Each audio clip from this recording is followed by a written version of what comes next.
Describe who you are and what you do. I'm 20 years old. My name is Caitlin Hui. I am a student at the University of California in Irvine, and my major is environmental science and policy, and I'm a second year in college. Yeah, so my name is Antonio Robinson. My friends call me Trey. I am a recent grad from the University of South Carolina for a mechanical engineer. I currently work for Nucor Steel, where we just basically, I worked on a team of 6, including myself, where we produce steel. I'm Lawrence Nathaniel, community activist, and I currently work for the VP Digital team. My name is Michael Parker. I am a junior public relations major at the University of South Carolina. I'm your regular student leader involved in a plethora of boards. I'm just here to consider myself to be a servant leader and serve the community.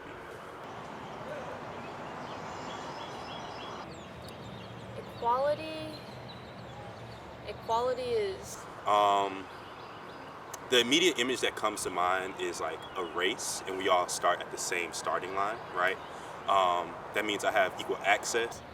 a promise that we've been given, I believe, especially in America. Um, it is a promise of having equal rights and equal opportunity, as well as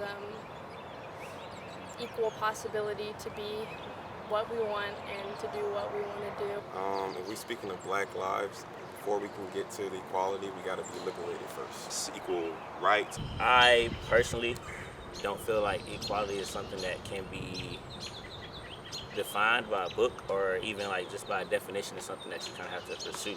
Like equality is something that you have to, not only as an individual, but as the masses, the population. Everyone has to be on one accord. Opportunities. So, but equality means equal opportunities. But we have to get past the liberation part first. That's really a touchy subject.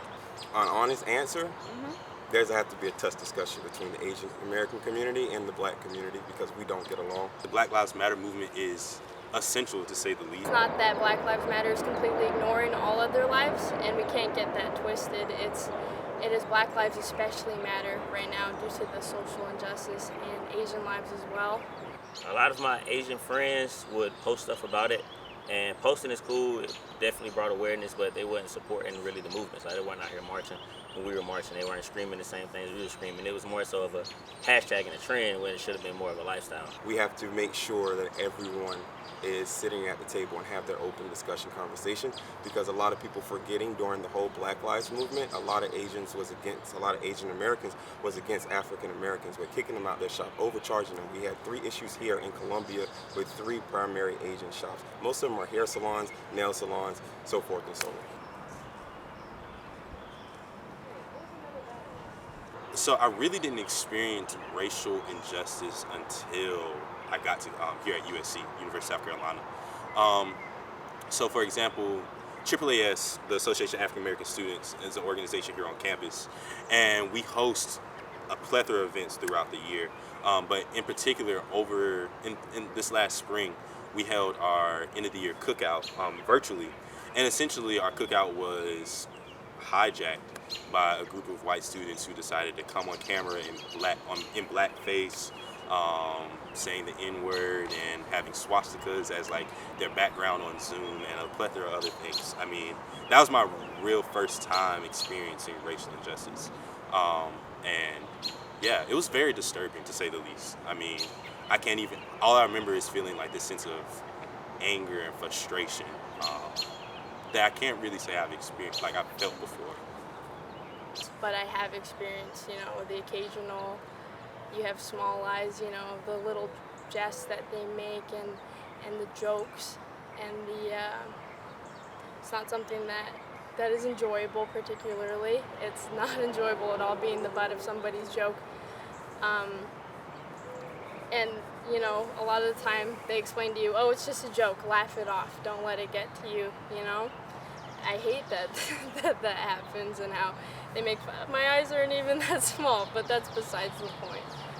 I got a chance to experience 2 lives, and both of it was with education, both in a primarily white school district and a primarily Black school district. Ended up dropping out of high school in the primarily Black school district because the sense of education there, overcrowded classrooms. That, and then when I was 14 years old, I remember living in Orangeburg, South Carolina, and the public safety department, about 15 officers surrounded me with their guns pointed. I was 14 because I fit the description of another guy who broke into place. Officer Jackson, who is now Deputy Jackson in Orangeburg, actually came and recognized me from the community I live in, because when we moved to that affordable housing community, it was automatically a statistic thing. You will never make it out of this community, either alive or with the proper education or with the proper job. But, you know. How do you feel about all lives matter? So this is an interesting take. I agree that all lives matter. However, the context in which it is used is to combat the Black Lives Matter movement, which I think is wrong. I don't think the Black Lives Matter movement intends to say that white lives don't matter, that police lives don't matter, that Hispanic lives or Asian lives don't matter. I think it focuses on the fact that Black people are the ones that are being oppressed in our community, in our society, and therefore that's why entities such as Black Lives Matter has to be created. That doesn't go to say that all lives don't matter. That's not the point. The point is that all lives aren't the ones being beaten in the street, murdered, killed, and treated wrongly, unjustly. And I mean, even down to, we recently had an election, so thinking about elections here in the Columbia community, how under-resourced communities didn't have enough polls, so people ended up having to wait until like 10, 11 o'clock at night just to vote. So things like that is why the Black Lives Matter movement is essential. And again, that's not to say that all lives don't matter, but all lives aren't the ones being oppressed. All lives can't matter until Black lives are liberated and until everyone in this country is treated equally.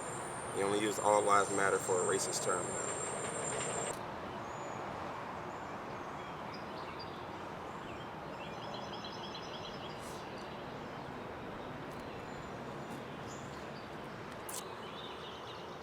This would be an interesting take. Oh, of course, a whole bunch.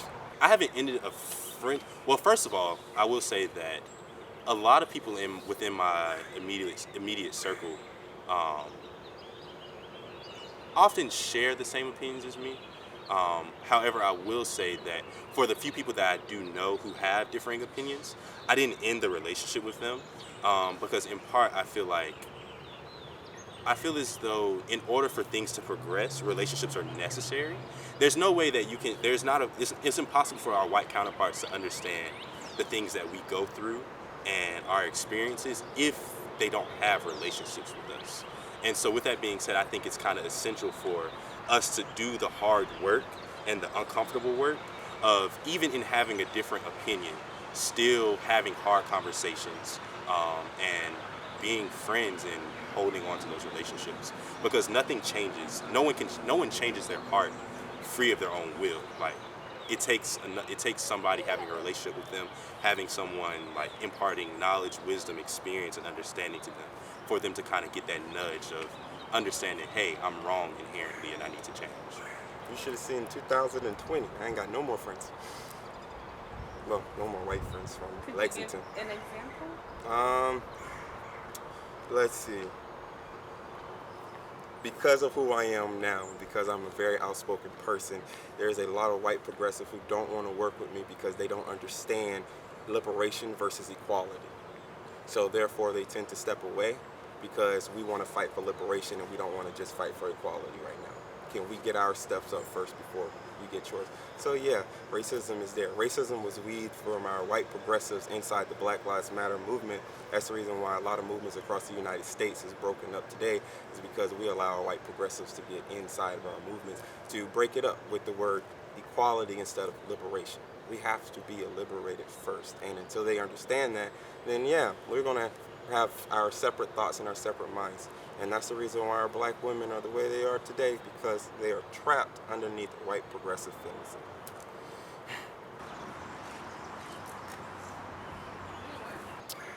When I was like 13. Since third grade. Yeah, it was taught in our household.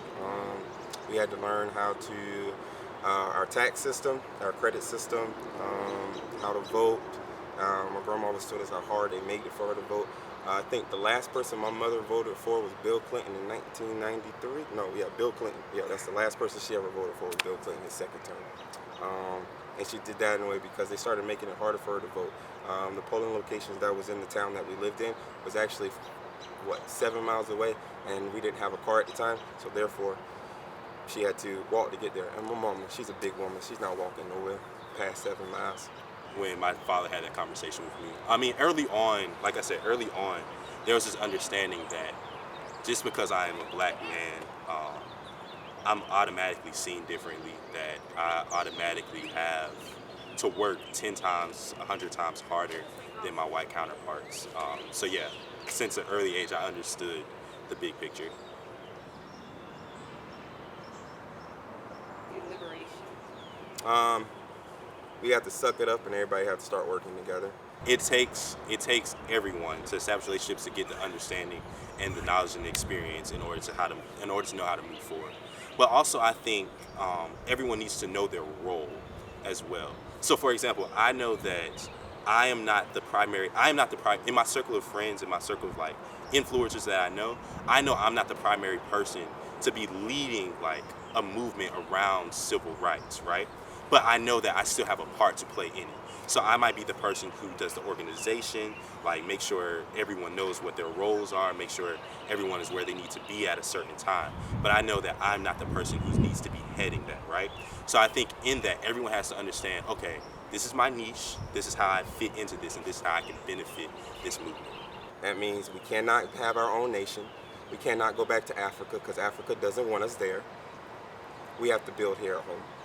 And until we understand all as a collective that we have to build here at home because this is where we live at, nothing will ever actually change within the movement.